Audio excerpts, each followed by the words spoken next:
Merci beaucoup Isabelle, merci aussi à Nicolas. Je suis particulièrement heureux de vous rencontrer ce soir et donc je remercie les organisateurs très très sincèrement de me donner cette possibilité de présenter ce petit diaporama qui est aussi enregistré. Je les en remercie très vivement. Alors, pourquoi avoir choisi ce thème? Il est tout simple, évidemment, c'est un thème d'actualité, de grande actualité, mais j'ai essayé de le traiter peut-être de façon légèrement différente en prenant le biais des caricatures et des dessins de presse. Alors, nous avons sous les yeux justement un dessin de presse, mais avant d'activer ce diaporama pour vous parler de ces différentes facettes de la guerre que Vladimir Poutine impose à l'Ukraine et finalement à l'Occident, je voudrais juste évoquer quelques titres de livres qui me semblent tout à fait importants pour la période que nous vivons. D'abord, de Marx Engels, les écrits de Marx Engels sur la Russie. Ça a été publié en 1018, il y a déjà pas mal d'années, mais ce que dit Engels sur la Russie nous intéresse parce qu'il correspond assez bien à ce que parfois Poutine et d'autres récusent en Occident, c'est-à-dire un certain mépris pour la Russie et son histoire. Je lirai simplement ces quelques lignes de Marx à ce sujet, tirées d'un de ses livres. Je cite: c'est dans la boue sanglante de l'esclavage mongol, et non dans la rudesse de l'époque normande, qu'est née la Moscovie, dont la Russie tsariste, moderne, n'est qu'une métamorphose. Et plus loin, la Moscovie fut créée et agrandie à l'école de l'abjection qu'a été le terrible esclavage mongol. Sa force, elle ne l'a accumulée qu'en devenant virtuose dans l'art de la servitude, même une fois émancipée. La Moscovie a continué de jouer son rôle traditionnel d'esclave au pouvoir.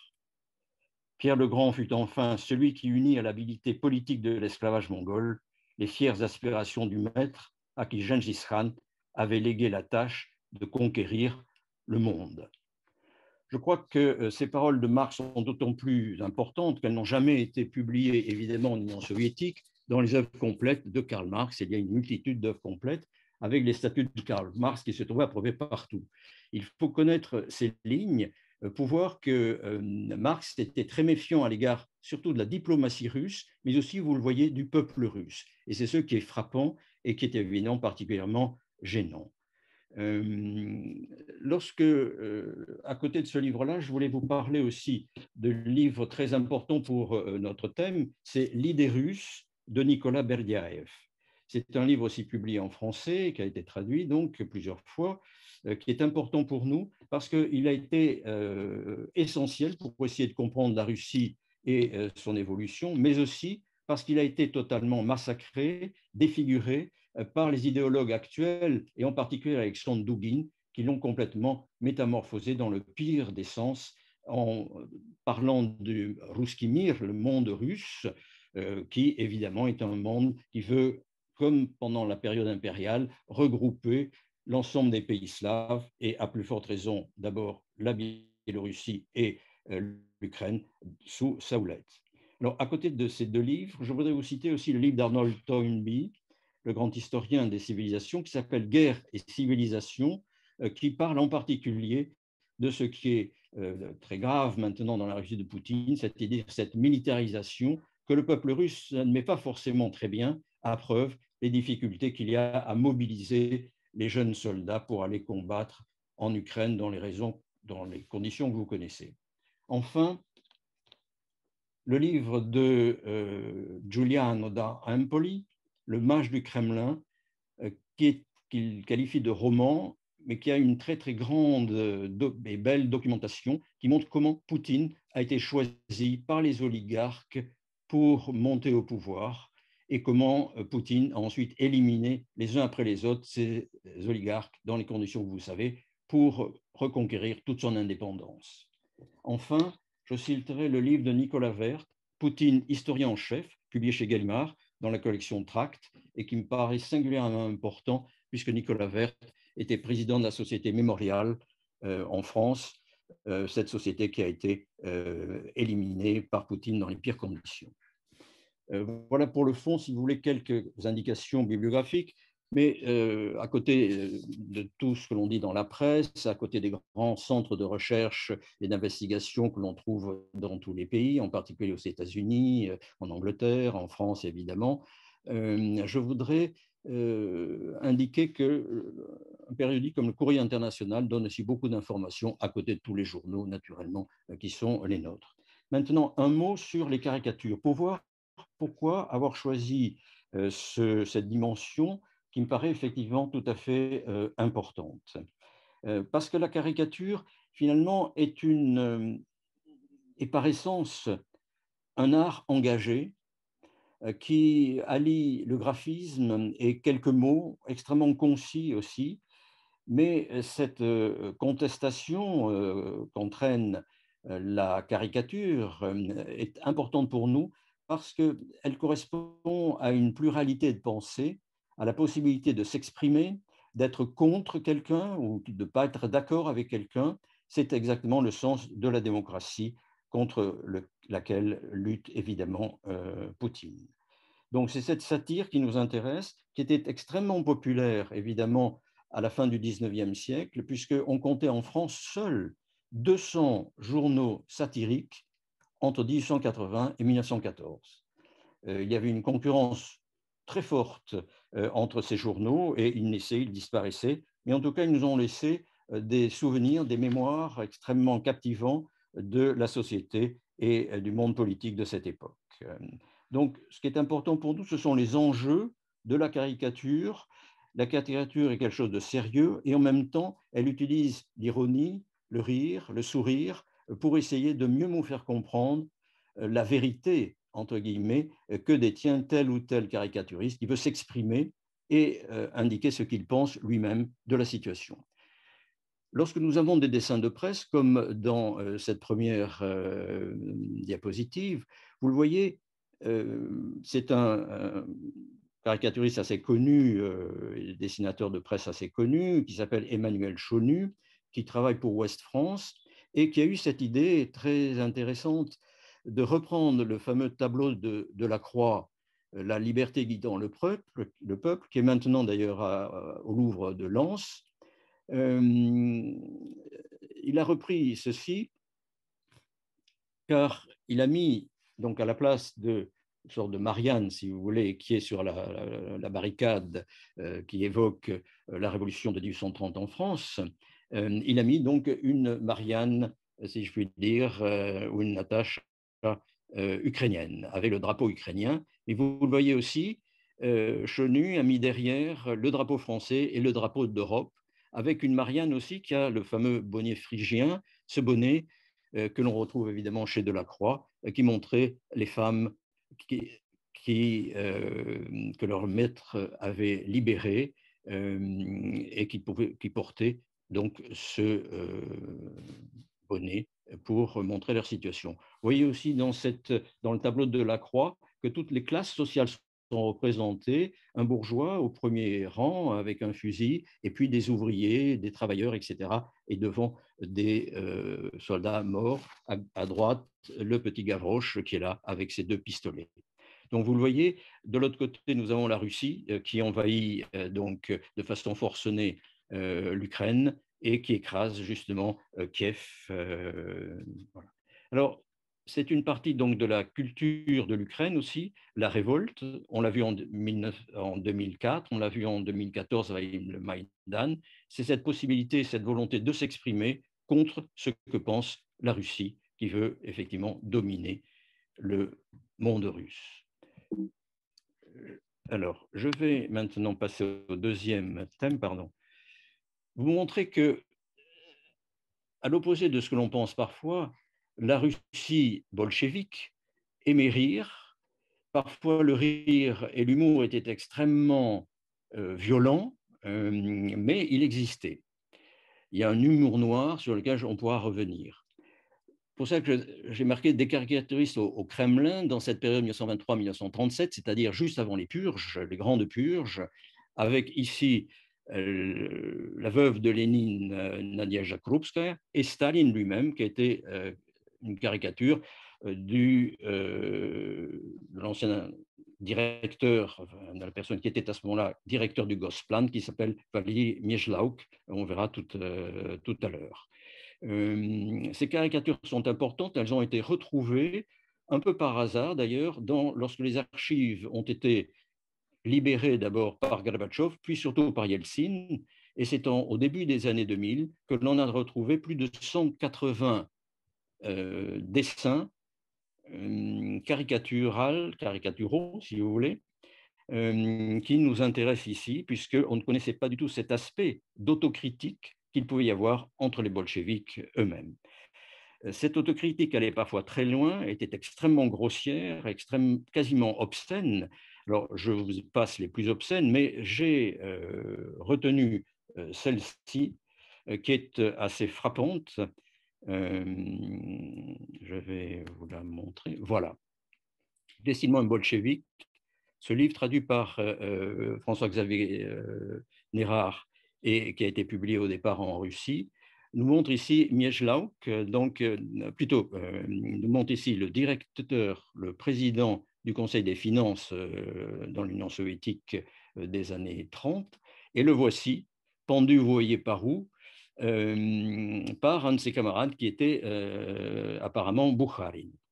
Et nous avons là un commentaire de Staline sur justement cette caricature, et je lis en traduction ce commentaire de Staline. On sait que c'était Staline parce qu'il écrivait toujours avec un crayon bleu sur les notes du Politburo, et il dit ceci. Alors, aux membres du Politburo, pendre Brukhanov parlait, vous voyez ce que c'est, pour tous ses péchés présents et à venir, s'il est Tien, le considérer comme acquitté par le tribunal, sinon le noyer dans la rivière. Alors, c'est quand même aux responsables de l'économie russe, soviétique de cette époque, que s'adresse Staline, si vous voulez, alors que Brukhanov siégeait à côté de lui, non pas au Politburo, mais au comité central. Donc, il faut voir, si vous voulez, ce degré de grossièreté, d'invective directe, et il faut rappeler aussi que Brukhanov a été fusillé en 1938, comme d'ailleurs Boukharin, qui avait fait de lui aussi des caricatures. Si je le dis dès le départ, c'est pour vous montrer combien la violence, combien la détestation pouvait exister entre ces responsables bolcheviques, et vous connaissez évidemment avec les Grandes Purges ce qui est arrivé.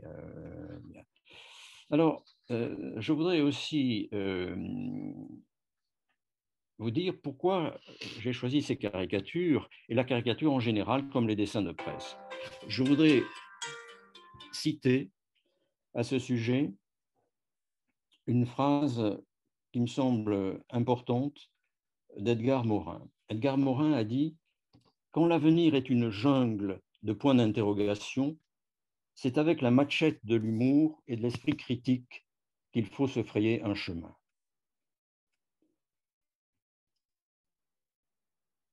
Cette machette a été très utilisée par les bolcheviks. On sait très bien aussi qu'il y avait un journal, un hebdomadaire plus exactement, qui s'appelait Le Crocodile, en russe, et qui avait des caricatures qui étaient assez fortes, effectivement, dans les années 20, et puis de toute façon de plus en plus en diminuant d'intérêt, effectivement, puisque c'était surtout les bureaucrates et jamais, évidemment, le parti ou tel membre du parti qui était remis en cause.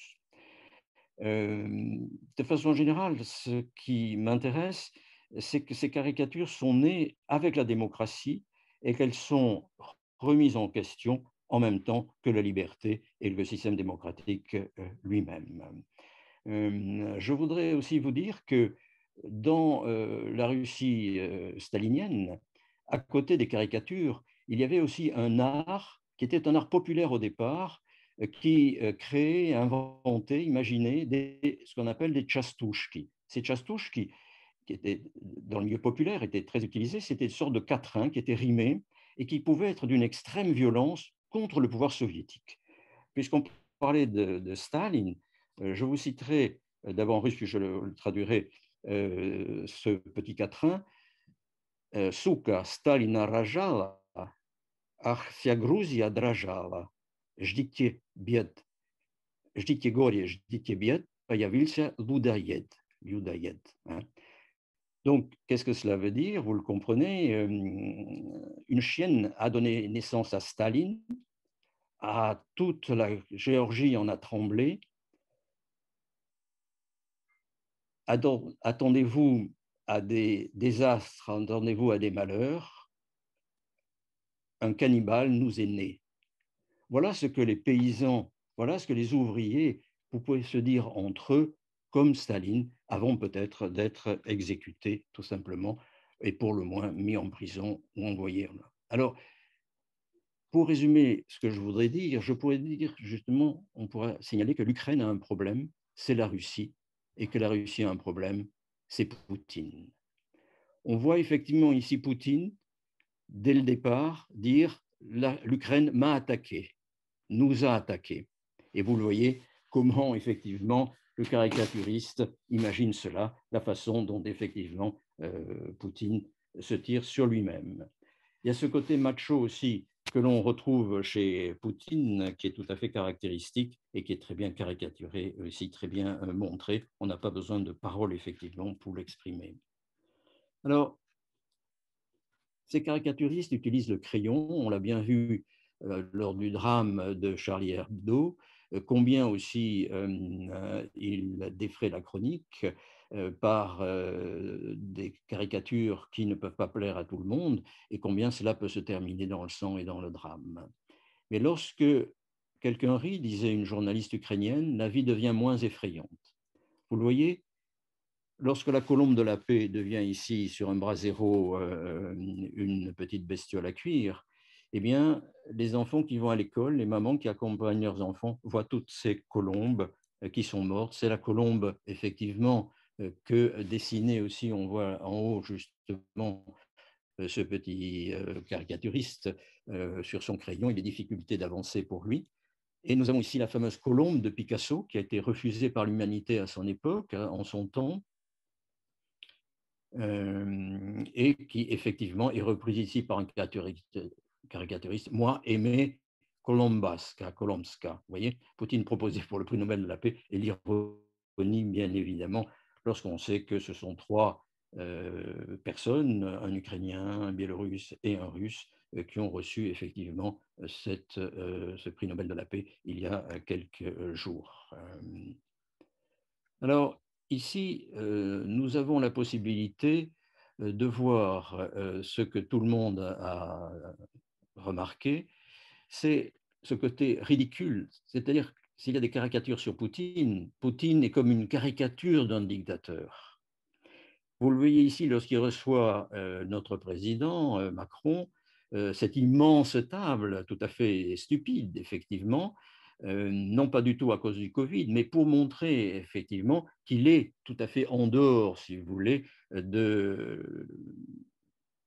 du commun et qu'il se maintient à une distance considérable de son interlocuteur. Vous le voyez aussi en bas, cette autre caricature, Tsar Proigratel, donc le tsar, le perdant, hein, celui qui risque de tout perdre, effectivement, et qui reste accroché à son fauteuil et à cette table qui est devenue un cercueil. En particulier, cela est venu pour les cercueils de zinc des jeunes Russes, soldats russes qui reviennent dans leur village ou dans leur ville. Alors, la diplomatie que voulait instaurer et compléter et activer Macron comme bien d'autres, naturellement, n'a jamais donné aucun résultat, même s'il fallait certainement continuer à essayer de dialoguer, mais un dialogue, vous le voyez, tout à fait impossible, comme on nous le montre ici. Biden, effectivement, face à Poutine, aurait dit Kélin, c'était pour rire. Et vous le savez, si Biden a été le premier à signaler au monde entier que la Russie, avec 150 000 hommes, et ses chars qui étaient à la frontière de l'Ukraine, allaient attaquer l'Ukraine, personne n'y avait cru, comme lui au départ n'y croyait pas. Hein. Je crois qu'il est important de voir ces caricatures à leur moment, en leur temps, lorsque elles essaient d'expliciter une situation précise. Les chars donc sont entrés en Ukraine. Vous avez vu qu'il y avait plusieurs dizaines de kilomètres de chars qui ont effectivement, avec ce Z bien connu, sur lequel on a beaucoup commenté, qui veut peut-être dire Zov en russe, l'appel. Je ne crois pas que ça dise que ce soit Zélénine, mais c'est surtout cet appel justement aux soldats et aux chars pour partir conquérir en 3 jours avec le blitzkrieg qu'imaginait Poutine, conquérir l'Ukraine, et avec tous les morts qui se trouvent sous ces chars, et à cause de ces chars tués. J'ai pris cette photo d'un tableau très connu de Vereshchagin, un grand peintre russe. Ce tableau, qui s'appelle L'apothéose de la guerre de 1871, nous intéresse aussi parce qu'il montre ce dont a beaucoup souffert la Russie, ce dont elle souffre aussi actuellement et dont elle fait souffrir les autres peuples lorsqu'elle veut reconstituer cet empire tsariste, reconstituer en quelque sorte le passé, c'est-à-dire faire du passé un avenir. Vous le voyez, le pays où se trouve ce tas d'ossements et de crânes est totalement dévasté, et il reproduit au départ non pas les guerres des Balkans qui sont contemporaines de cette époque, mais reproduit effectivement ces montagnes de crânes que les Tatars, lorsqu'ils ont envahi la Russie au tout début du XIe siècle, XIIe siècle plus exactement, ces crânes impressionnaient beaucoup, bien évidemment, terrorisaient les populations, et on peut dire que les frappes mortelles que l'armée russe a lancées contre les villes et les villages ukrainiens correspondent aussi à cette vision dramatique que les Russes eux-mêmes avaient déjà connue bien avant. Si l'on en vient à Poutine et à ses métamorphoses, on voit ici 3 aspects de cette personnalité. Le jeune adolescent assez méfiant, un adolescent qui a été assez maltraité dans sa famille, avec un père extrêmement autoritaire. Vous voyez ensuite le lieutenant-colonel du KGB à Dresde, et ensuite donc cette caricature qui me semble remarquable de Joël Belstrams, qui est un Hollandais qui peint Poutine avec la fameuse tiare, si je puis dire, de Vladimir Monomakh, c'est-à-dire ce Poutine tsar fantasmé en quelque sorte, dont on a beaucoup parlé encore. Voilà ces métamorphoses, cette matrioshka qui est tenue en main par Khodorkovsky, qu'il a vu aussi à plusieurs moments, et avec un Poutine qui a beaucoup évolué depuis le jeune Poutine jusqu'à la période qui peut advenir, mais rien n'est sûr, c'est-à-dire le désastre qui peut attendre peut-être l'armée russe et Poutine lui-même, à la fois parce qu'il est très violent et en même temps qu'il n'est pas suffisamment violent peut-être pour un certain nombre des faucons qui sont autour de lui, en particulier des militaires ou des idéologues tout à fait pervertis.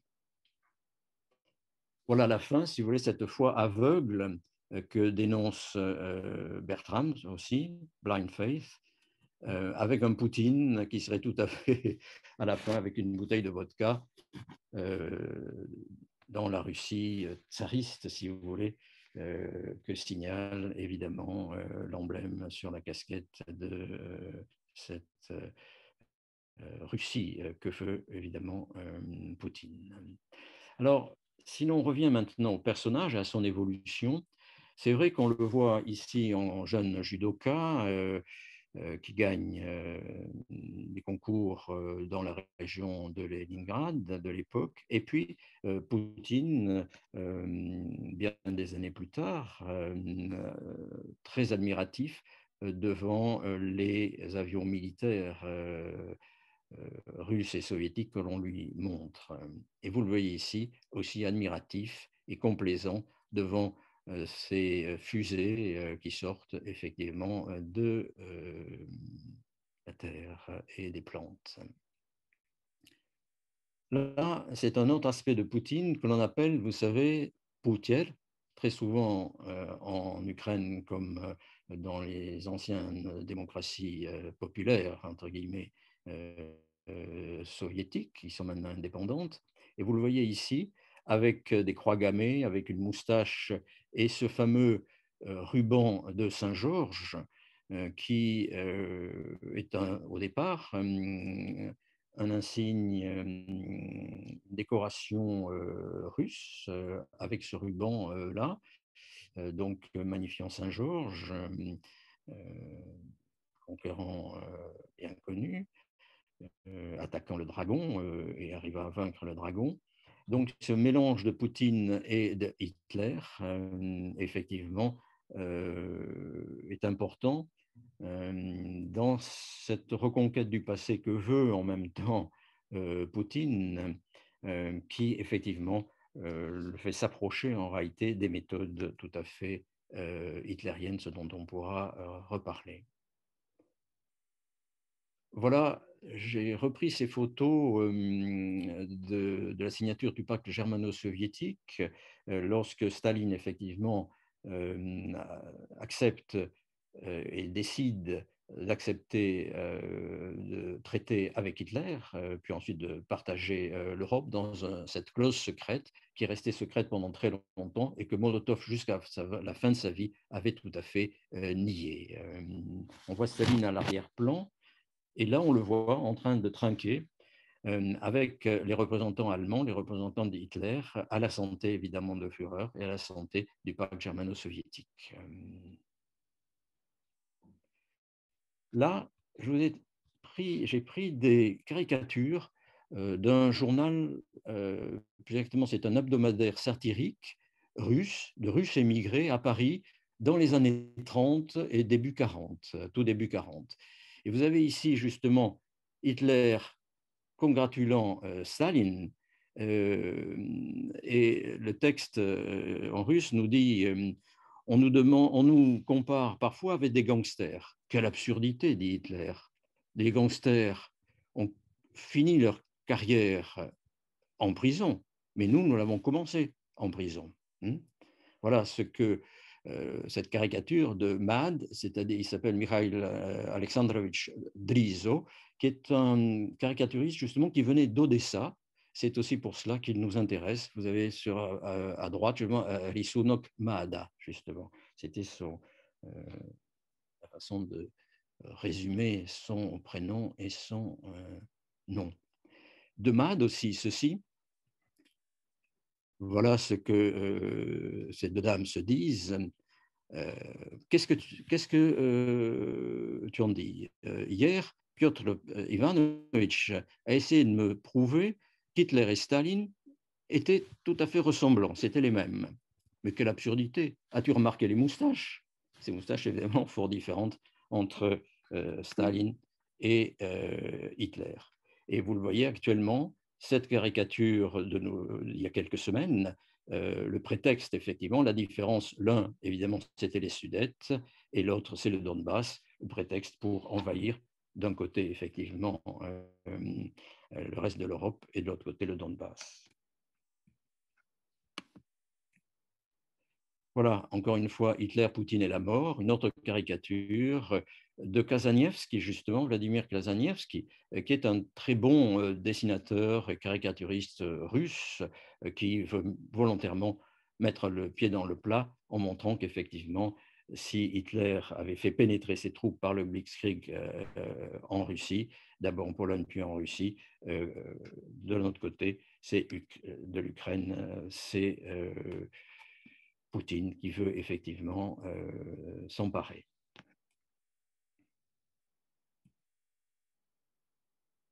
Voilà Volodymyr Zelensky, justement, serviteur du peuple. Vous le savez, Zelensky est un acteur comique, un metteur en scène, c'est un personnage qui au départ était à la fois danseur, comique, etc. Et on le voit très bien en particulier dans cette série qui a été très importante pour le faire connaître évidemment d'abord en Ukraine, Serviteur du peuple, dans lequel il jouait le rôle d'un petit professeur d'histoire qui progressivement que l'on commençait à entourer pour qu'il se présente dans le domaine politique et jusqu'à la présidence de la République. Et c'est un peu, si vous voulez, ce serviteur du peuple qui est devenu Zelensky véritablement. Et là, on pourrait longuement en parler, puisqu'il y a tout un talent d'expression, un talent aussi de communicant qui est celui de Zéline, à côté de son courage, justement. Vous voyez le petit Zelensky qui est là, qui représente à droite, justement, qui est représenté comme un A, et qui disait, comme il le disait d'ailleurs dans la série qui a été ensuite très connue dans le monde entier, Serviteur du peuple, protégez-nous, d'un côté le U, de l'autre le E, qui ne sont pas inscrits sur le t-shirt. Donc, Zelensky se présente ainsi. On peut dire il est aux antipodes, il se situe aux antipodes de Poutine, bien évidemment. C'est quelqu'un qui veut rester ou qui se présente comme modeste, qui, vous voyez, s'habille effectivement avec un treillis de couleur kaki comme les militaires, mais sans aucun grade, et qui veut effectivement servir le peuple, servir par son courage, servir par sa détermination, par la capacité de conviction qu'il a eue pour convaincre non seulement ses concitoyens de se dresser ensemble contre l'envahisseur russe, mais aussi de convaincre les Occidentaux, y compris évidemment les Américains, pour le défendre et défendre par les armes, par une guerre psychologique très favorable en faveur de l'Ukraine, qui était tout à fait essentielle contre effectivement le côté psychorigide de Poutine dans sa guerre et dans la volonté de reconstruire, de revenir au passé par la construction de l'Empire en dominant d'abord l'Ukraine et ensuite la Biélorussie, ou réciproquement, puisque la Biélorussie maintenant va commencer à avoir un régiment conjoint entre les Russes et les Biélorusses, et que beaucoup d'armes transitent évidemment par la Biélorussie. Voilà au contraire comment la presse ukrainienne, évidemment, présente Zelensky, le présente évidemment comme un vainqueur et comme un héros. Au contraire, cette mutation d'un acteur et d'un communicant, est-ce qu'il est, Zelensky, un héros de notre temps? En tout cas, pour Poutine, ce bombardement médiatique est insoutenable. Son bombardement, à lui, n'a aucun problème, il est normal, et vous le voyez derrière les fusées qui se dirigent vers Kiev. Et pensez immédiatement quand même au dictateur de Charles Chaplin, évidemment, ici, qui veut conquérir le globe terrestre, qui est représenté avec un ballon, si vous voulez, et de côté tout à fait ridicule lorsque ce ballon, il le renvoie en haut, y compris par les fesses, si vous voulez. Alors, là, je voudrais revenir maintenant en arrière pour nous dire, mais comment est-on arrivé à cette situation? Et on y reviendra aussi tout à l'heure avec, à l'époque, Gorbatchev, en reculant encore un petit peu, puisque l'Ukraine, normalement, au titre des traités internationaux, ne pouvait pas et ne devait pas être attaquée et ne pouvait pas perdre ses frontières. Elle devait garder à tout jamais ses frontières. C'est un accord trilatéral, effectivement, qui a été signé à Moscou sur l'inviolabilité de ses frontières, et ce partenariat pour la paix qui a commencé en janvier 1994, avec cette rencontre au sommet à Moscou entre Yeltsin et Bill Clinton, avec effectivement cette photo qui montre bien la communauté de vues et d'amusement qu'il y avait entre les deux.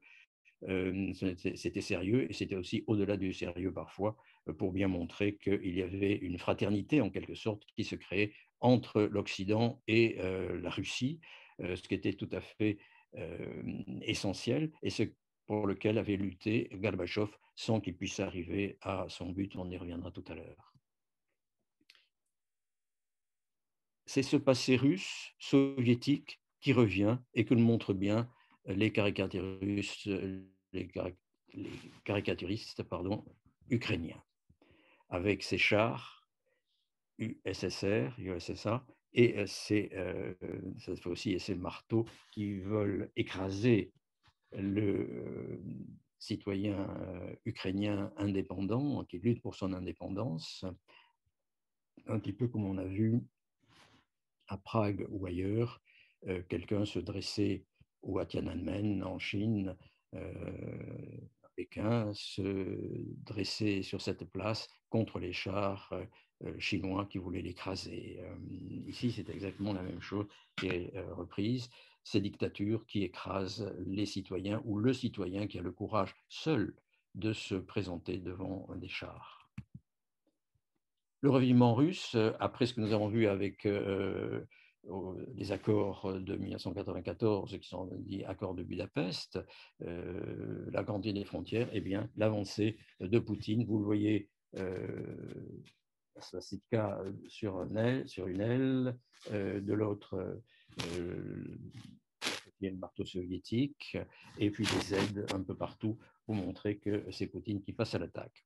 Et nous avons en même temps ce qui est tout à fait frappant et que nous ont fait découvrir aussi les entretiens, plus exactement les coups de téléphone que de jeunes soldats russes ont passés depuis Bouchta d'ailleurs en particulier en mars dernier à leur famille, à leurs parents, à leur mère, à leur fiancé, pour leur indiquer qu'effectivement, autour d'eux, il y avait une extrême violence, il y avait, avec les ordres des officiers d'ailleurs, ils tuaient tout ce qu'ils voyaient passer dans les rues, et en même temps qu'ils pillaient ce pays. Et vous le voyez ici, cette Armia Rassi, cette armée russe, effectivement, avec les villes tout à fait détruites derrière, mais ils prenaient les machines à laver, ils prenaient les tapis, ils prenaient les poubelles même, ils prenaient les télévisions, etc. C'est exactement ce que dit dans un de ces entretiens un soldat russe. Vous le savez comme moi, les renseignements ukrainiens ont été capables d'intercepter plus de 4000 conversations téléphoniques entre les soldats russes en mars 2022 et leurs familles. Et on est absolument effaré de voir ce qu'ils disent avec beaucoup de naïveté, beaucoup de sincérité, beaucoup d'ailleurs d'émotion et de façon dramatique et pathétique souvent, pour montrer que cette guerre n'est pas leur guerre, mais que c'est la guerre de Poutine avec laquelle à laquelle ils ne veulent plus participer. Et en même temps, vous avez à côté d'eux tous ceux qui pillent ces villes de façon détestable. La solution pour Poutine, c'est donc de battre le tambour, d'écraser en même temps la Russie, comme on le voit ici sur cette très belle caricature, et en même temps, depuis lundi dernier, où les frappes insensées ont été reprises contre de grandes villes russes, et en particulier Kiev, mais aussi beaucoup d'autres en Russie, est-ce que c'est un tournant dans la guerre après l'attaque qui a été lancé contre le fameux pont de Kerch qui relie effectivement la Crimée au reste de la Russie, ce pont de 18 km qui a été, vous le savez, attaqué et détruit en partie par un drone et par une explosion de wagons pleins de certainement de denrées périssables, et périssables en ce sens que c'était évidemment des munitions ou autre chose. Et vous voyez, Poutine, entre ses mains serrées, ne lâche plus ni l'intellectuel, on le voit avec ses lunettes, ni effectivement son ouvrier qu'il veut amener à combattre. Soldat russe au téléphone, Poutine est un crétin. Comme en Iran, une jeune génération de Russes n'accepte plus ce qu'on lui dicte. Et vous le voyez, on peut reprocher à ces jeunes qui se trouvent là à la frontière de la Géorgie ou qui viennent de pénétrer en Géorgie pour quitter la Russie, fuir, voter en quelque sorte avec leurs jambes et ce qu'il leur reste de possibilités de se déplacer. Ce sont ces jeunes qui éclatent de rire, de joie après tant de tensions pour arriver juste là-bas, et qui nous fait penser effectivement qu'il est à la fois peut-être dangereux pour l'Union européenne d'accueillir tous ces jeunes, et en même temps, c'est un affaiblissement pour Poutine de voir que tous ces jeunes, on compte près de 700 000 personnes qui sont déjà parties de Russie, dont beaucoup de jeunes, effectivement, qui auraient pu être très utiles dans une Russie différente, mais qui se retrouvent maintenant non seulement en Europe, mais dans le monde entier. Vous le voyez, cette prise de conscience des soldats russes nous amène à mieux réfléchir peut-être à ce que traverse la Russie, une Russie où l'on a vu des jeunes se dresser contre la police de Poutine et qui ont été immédiatement arrêtés et tabassés d'abord. Ces jeunes aussi qui disaient à leurs parents, les chefs nous ont envoyés à l'abattoir. Cette caricature aussi nous parle beaucoup, c'est le fameux ours russe dont parle beaucoup Poutine, cet ours qui défend la Russie en quelque sorte, qui incarne la Russie. Et il a eu comme commentaire notre économie ressemble à un bidon d'essence qui fuit, mais évidemment, nous allons envahir l'Ukraine et il est tout à fait probable et complètement logique que l'on doive ainsi utiliser nos ressources. Effectivement, un des grands reproches que font beaucoup d'intellectuels russes à Poutine, c'est non seulement cette extrême brutalité à l'égard de l'Ukraine et comme à l'égard de la Géorgie à l'époque ou de la Moldavie par ailleurs. Mais là, il a été jusqu'au bout de son rêve de reconquête. Il y serait arrivé, on verra à la fin de la guerre ce qui sera le cas, qui aura gagné cette guerre terrible, qui va beaucoup se prolonger. Mais en tout cas, il est sûr que Poutine va essayer de prolonger au maximum, et ses faucons autour de lui vont bien évidemment lui demander de sacrifier des soldats russes, mobiliser beaucoup plus encore, pour non plus 300 000, mais beaucoup plus, pour arriver à vaincre. Or, comme le montre le Spectator, Poutine est peut-être coincé lui-même, le dos au mur. Cette caricature est très significative, et on la retrouve ici, le dernier recours, l'arme nucléaire, point d'interrogation. Donc, on peut se demander ce qu'il va arriver prochainement, puisque à l'arme de tout ce qui représente les combustibles, le gaz et le pétrole, la menace de Poutine maintenant atteint évidemment l'arme nucléaire, à se demander si effectivement, comme on l'a déjà dit, Poutine se rend compte des effets que cette arme nucléaire, même tactique, pourrait avoir par rapport à l'OTAN, par rapport à l'Union européenne, qui effectivement ne pourrait pas rester inactif dans ce cas-là. Alors, lorsqu'on arrive à de tels excès, de tels drames au sein de l'Europe, la guerre actuelle est quand même, vous le savez, la première guerre sur le continent européen depuis 1945, depuis la Seconde Guerre mondiale, nous avions eu une chance que l'Occident n'a pas su capter. C'est justement Mikhail Gorbatchev et sa proposition d'une maison commune avec des valeurs communes. C'est à l'ONU en décembre 1988 qu'effectivement, Gorbatchev a demandé que le monde entier marche vers un avenir plus sûr, plus juste et plus humain. Il avait fait une proposition tout à fait hors du commun, c'est-à-dire de permettre à l'armée russe de se retirer au-delà de l'Oural, permettre que les fusées aussi se retire, qu'elle ne vise plus les villes américaines ou occidentales, les fusées nucléaires, et à ce moment-là, qu'il y ait un partenariat de paix qui s'organise. Et il avait, dans ce discours à l'ONU, indiqué qu'un certain nombre de chars, un certain nombre de fusées, un certain nombre de soldats, de régiments, d'armées, de corps d'armée puissent repartir loin des frontières occidentales. Ceci n'a jamais été pardonné par les militaires, bien évidemment, qui n'avaient même pas été tenus au courant, visiblement, de cette volonté de Gorbatchev. Et ce don qu'avait fait Gorbatchev à l'Europe occidentale a été pris pour un bluff, et il n'y a jamais eu, par les Américains en particulier, et par Thatcher aussi, Maggie Thatcher en Angleterre, et il n'y a jamais eu. Le problème pour l'Occident, c'était d'essayer de convaincre Poutine, de l'empêcher de se lancer dans une guerre qu'au départ, à laquelle personne ne croyait, il faut bien dire. Hein. Mais on voit ici la caricature de Poutine. Macron essaie effectivement, l'équilibriste, de discuter, de dialoguer avec l'un et l'autre. Ce n'est pas possible.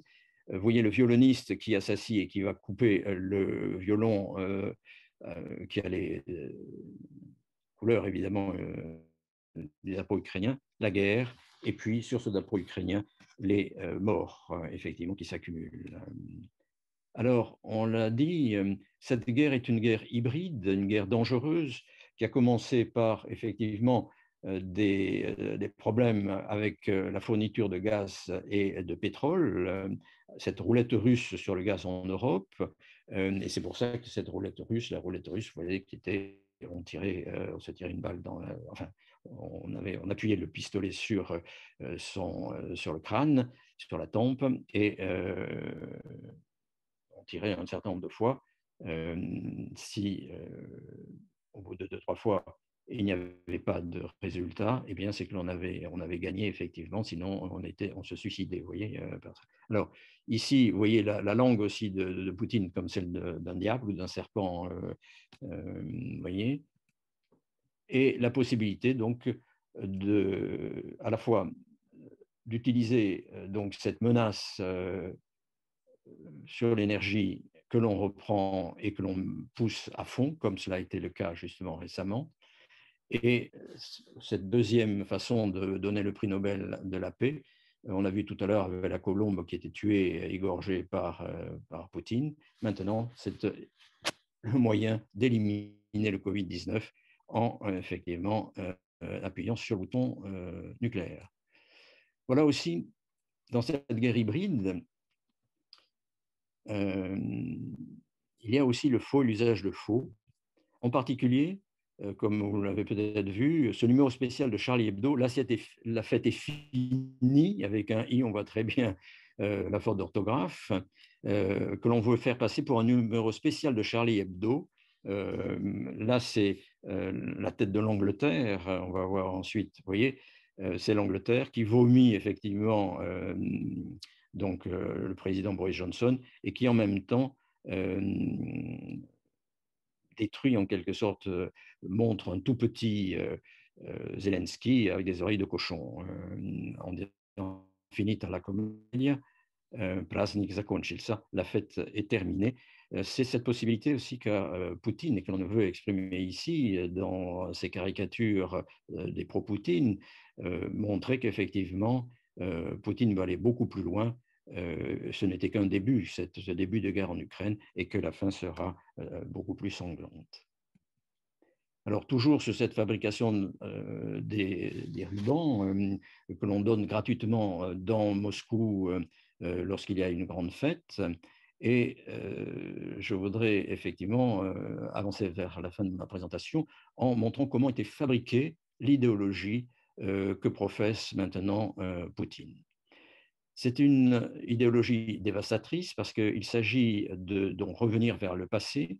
Vous le voyez ici, Poutine en train de repeindre la Russie impériale qui dégouline d'ailleurs, alors qu'il y a quelqu'un qui est mort déjà et qui a été étouffé par cette peinture, et on ne voit plus que les mains qui dépassent du seau où Poutine a pris la peinture.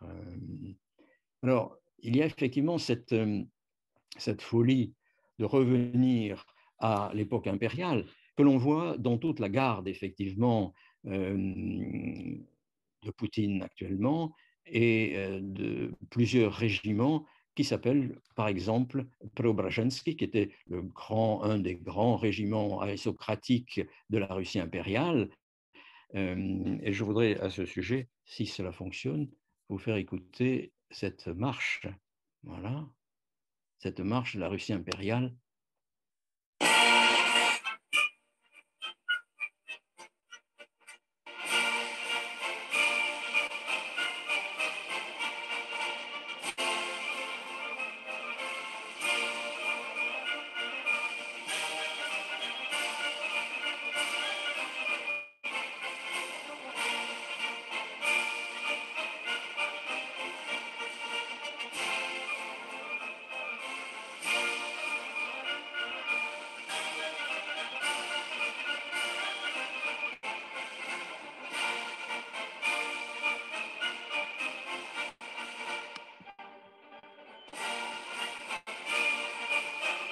Donc, ce retour concret à l'époque tsariste est tout à fait impressionnante, bien évidemment. On va revenir là. Donc, nous allons revenir aux sources de l'idéologie de Poutine.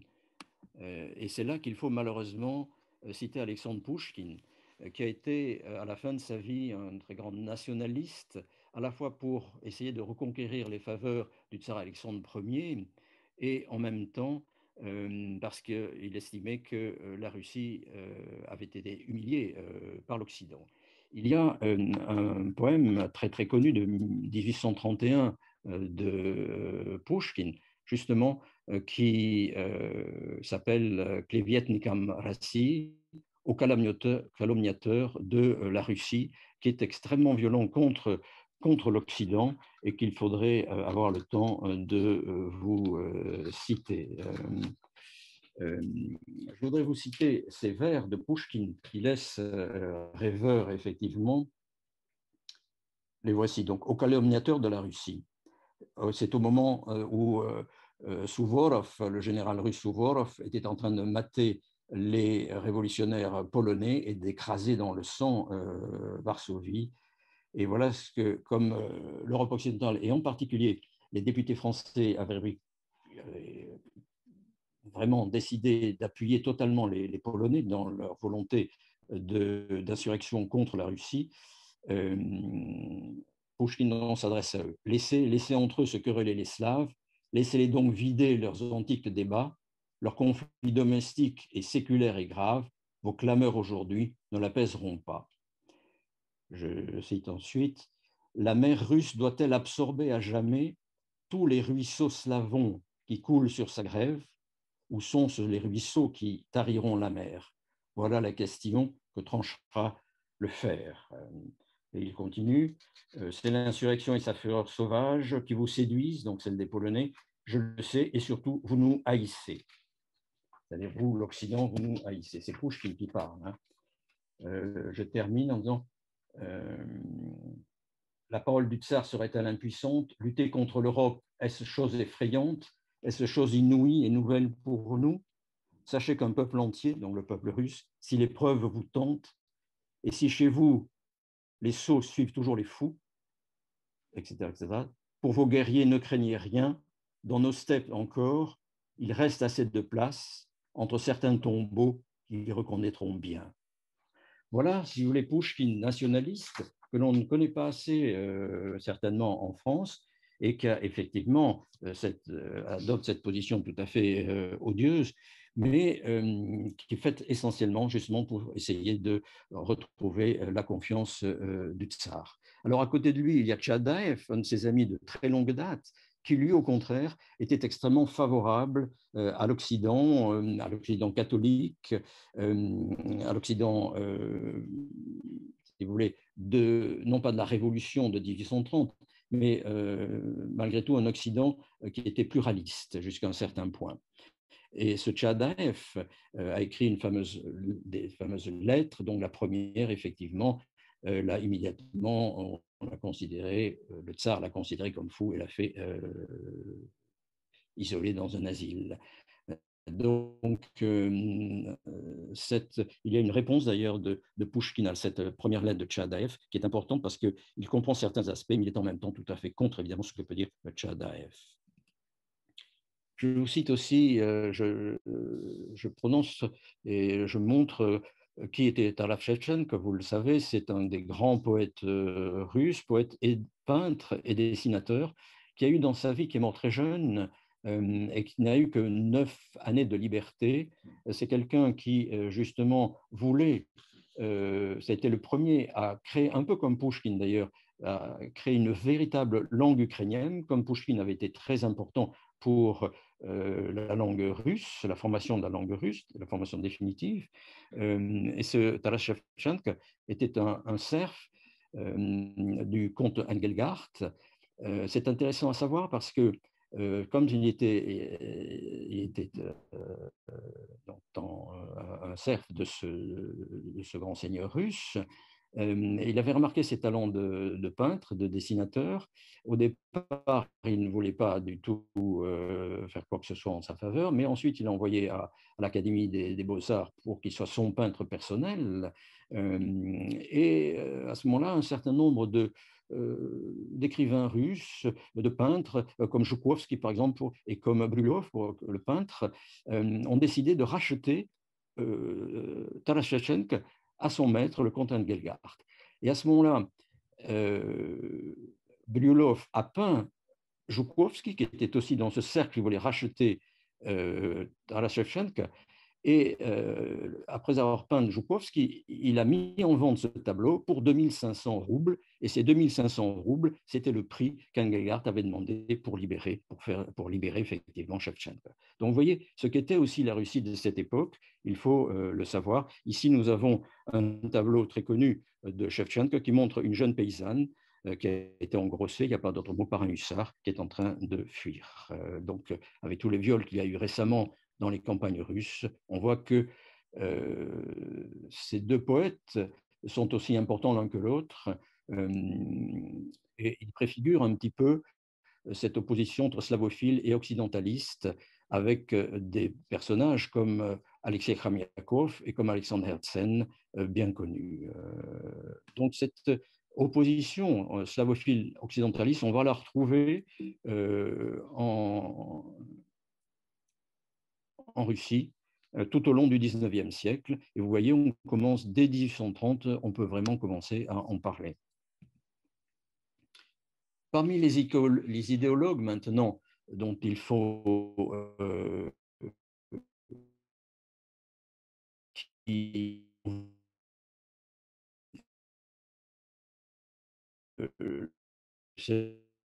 stratège prussien, Karl von Clausewitz, et son livre De la guerre. Effectivement, Clausewitz montre que la guerre n'est que la continuation de la politique par d'autres moyens, pour reprendre sa formule, et que la guerre doit être violente et destructrice. Vous voyez, ceci est évidemment mis en avant fortement par les idéologues poutiniens actuellement. Et il se penche aussi beaucoup sur Dostoïevski et sur Danilievski, c'est-à-dire Danilievski qui a écrit un livre célèbre qui est sur l'Europe, qui porte sur l'Europe, et en particulier sur la façon dont l'Europe veut conquérir la Russie, dont l'Europe nie la spécificité de la Russie, la spécificité du monde russe, impérial évidemment à l'époque, alors que Dostoïevski, qui est assez proche de lui, montre évidemment aussi une certaine détestation de l'Occident et des valeurs occidentales qu'il méprise profondément. Il n'y a pas que des... là, on a vu des Allemands, on a vu des Russes, et à nouveau un Allemand et un Russe. Carl Schmitt, qui est moins connu en France, a été très important pour les idéologues russes actuels, comme Dugin. C'est un néo-nazi, en réalité. Entre 1933 et 1936, il a été très, très proche d'Hitler. Et il était convaincu qu'il fallait un sauveur, entre guillemets, pour l'Allemagne de cette époque, après le traité de Versailles.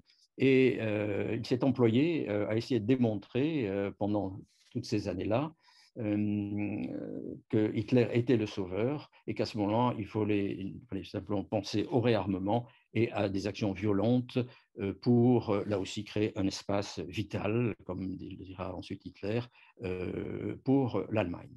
Celui qui est à côté de lui est Ivan Ilyin. Ivan Ilyin est vraiment beaucoup lu par la plupart des idéologues russes qui ont influencé Poutine. Et ce sont des livres, ceux d'Ivan Ilyin, que Poutine a déclaré avoir sur sa table de travail, sur sa table de chevet, si vous voulez. Ilyin a été le chantre de l'armée blanche au départ et de la reconquête de la Russie impériale par elle-même.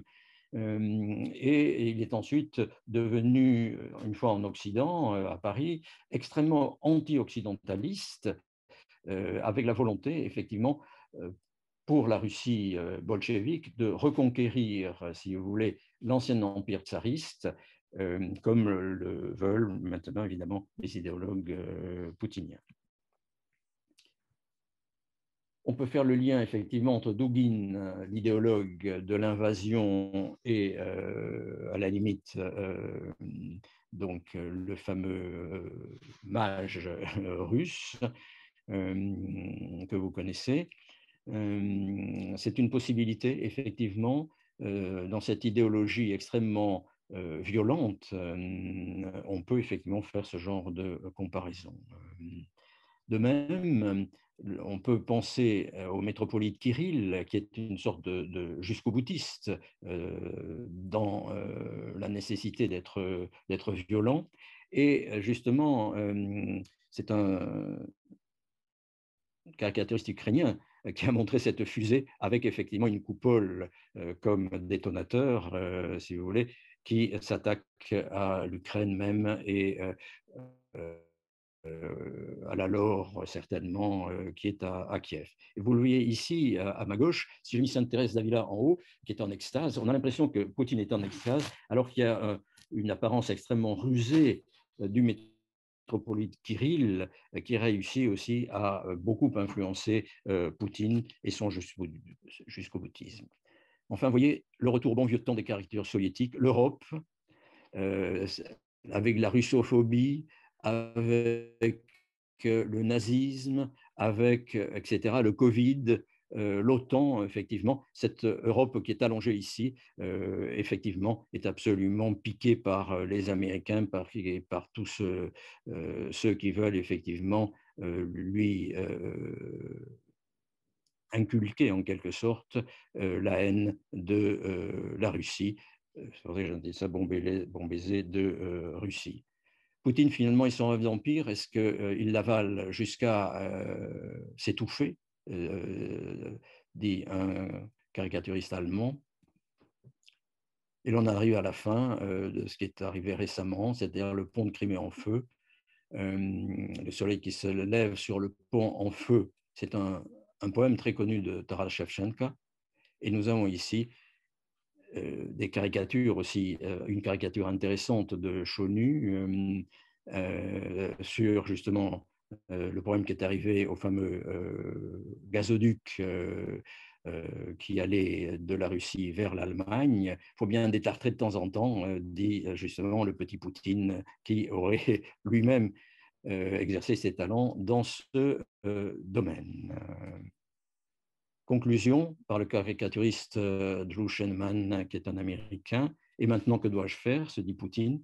L'OTAN et les États-Unis ont complètement échoué à résoudre les problèmes que j'ai moi-même créés.